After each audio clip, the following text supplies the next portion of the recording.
a great record. Fucking. All right. Let's adjust this back.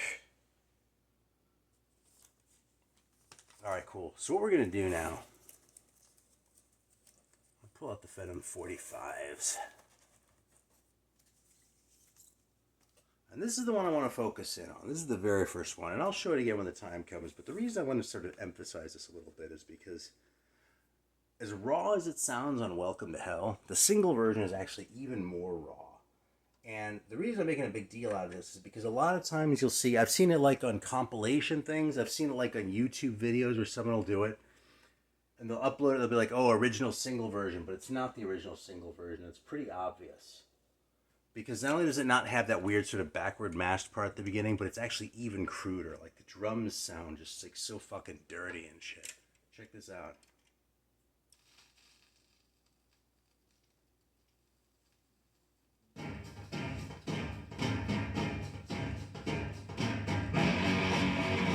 That's some real shit can sound, isn't it? Fucking great, man.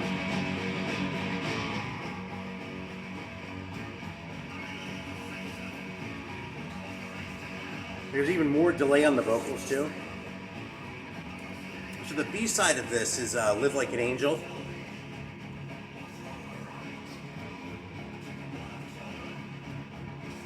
There's that picture, which they reused on the back of the LP, but sort of double up. You'll see in a sec. Anyway, I think the version of Live Like an Angel is the same one on the album, but this is, I don't think it's actually a different take. I think it's just a different mix. But it's so fucking harsh, man. I mean, this is, how can you beat this, dude? It's fucking impossible. Alright, now we're gonna show Welcome to Hell, and then we'll show the other 45s. We're gonna keep this on track. There's a picture as promised. Oh, I forgot one of my very favorite things.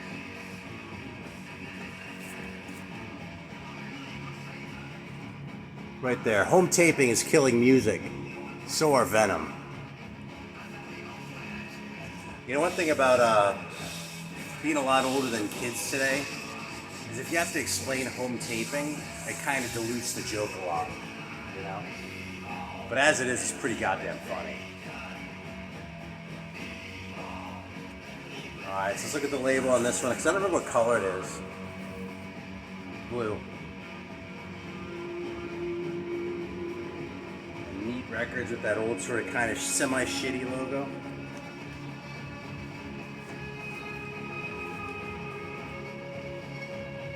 And then we're going to look at the inserts. You ready for the evil color of the fucking lyric sheet, man? It's pink.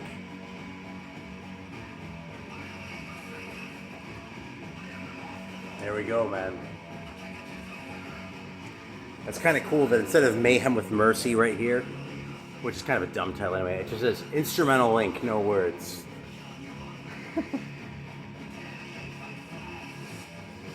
And this one also had a poster. That's so, like, not intimidating, relatively speaking. You're just, like, standing from some fucking rocks, you know?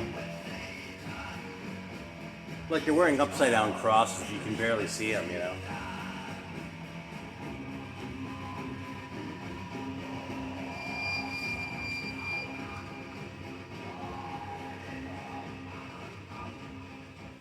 Hell yeah, man.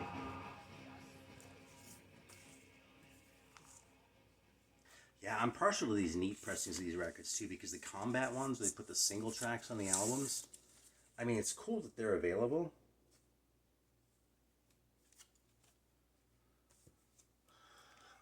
But,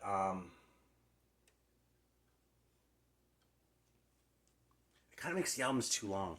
You know what I mean? I'm going to skip over Live Like an Angel, and we're going to do a different one here. Because we're going to just, like, we're just going to look at the 45s. We're going to savor them, right? And these first two, again, are my favorites. I love the third one, too, but we're going to bust out a little Bloodlust. Check out that label. And here we go, man. Fucking little Venom-a-thon.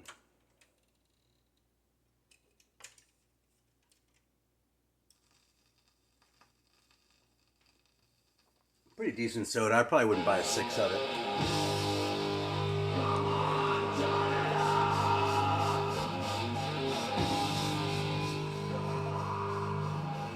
When I saw Venom, actually with Doom Paul in San Francisco at the Fillmore a lot of years ago, yeah, Kronos like announced they're gonna do like they're gonna go back to the early days and do like both sides of the single. That seemed like kind of a weird thing to say, but they do Bloodlust and then In Nomine Satanas. That's a good picture too, right there. This whole cover's kind of great anyway, really. Like we just have a picture of yourself on there. I kind of went for Max from Evil there, you know. I love the sort of like conjuring up like this thing drawn in the middle there too.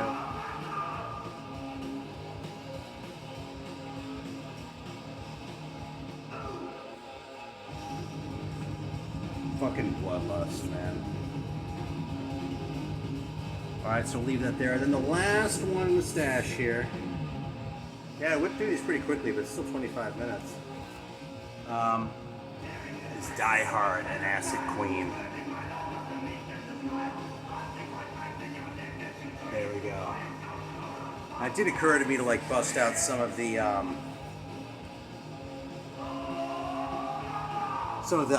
you know, compilations with Venom songs on, but they were on so many comps, man. I had to pull out half the fucking section, you know.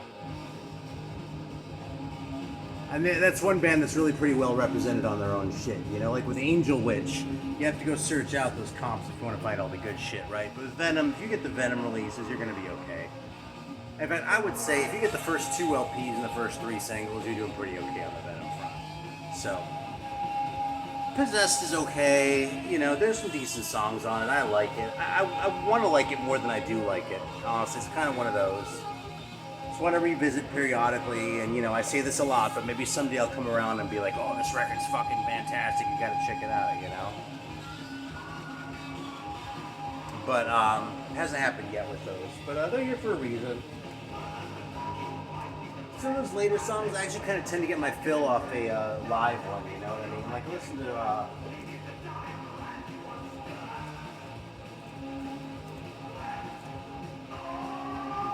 I'll just go back to the beginning here with the Eine kleine Nachtmusik one. You have Witching Hour, that's actually one of my favorite songs, Witching Hour. But it has, like, Satanicist on here and Flytrap, in addition to, like, you know, Die Hard and Schizo and some of the other older shit, you know, so... That tends to be where we sort of sample that stuff from, but I do want to dig deeper in some of the later stuff at some point, because I like it, you know? There we go, such a great ending. Alright, just for the hell of it, because we're all sitting here, and because I kind of teased it.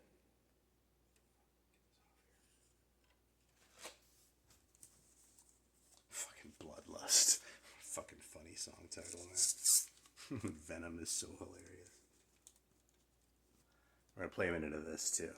This is the very first, unless I'm mistaken, it's the very first Tygers of Pantang record. On the Neat label. And it is Don't Touch Me There, backed with Burning Out Bad Times.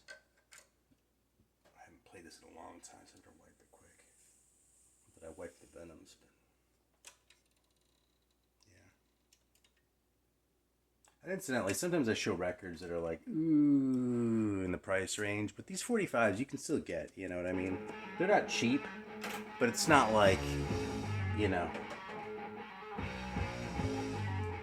Let's put it this way, next record store day, instead of getting the new version that Gull puts out of Hero Hero, so you have like 7 copies of it, instead of spending your money on that, buy a fucking copy of Bloodlust 45.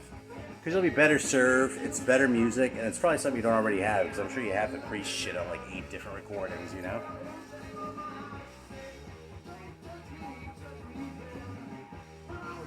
This sounds a lot more like sort of the new wave of British heavy metal thing than Venom, doesn't it? I'm still kind of fascinated by the fact that these guys get lumped into like this kind of a sound, and you know, chronologically it makes sense, but as far as like what they were actually doing, it kind of doesn't make any sense at all. And it's not because I don't love what everyone was doing, everyone involved, but it just isn't quite the same thing. Still, the man, this fucking rocks. Finding a spot for you here. Alright. It was between Twisted Ace and Vardis. Alright.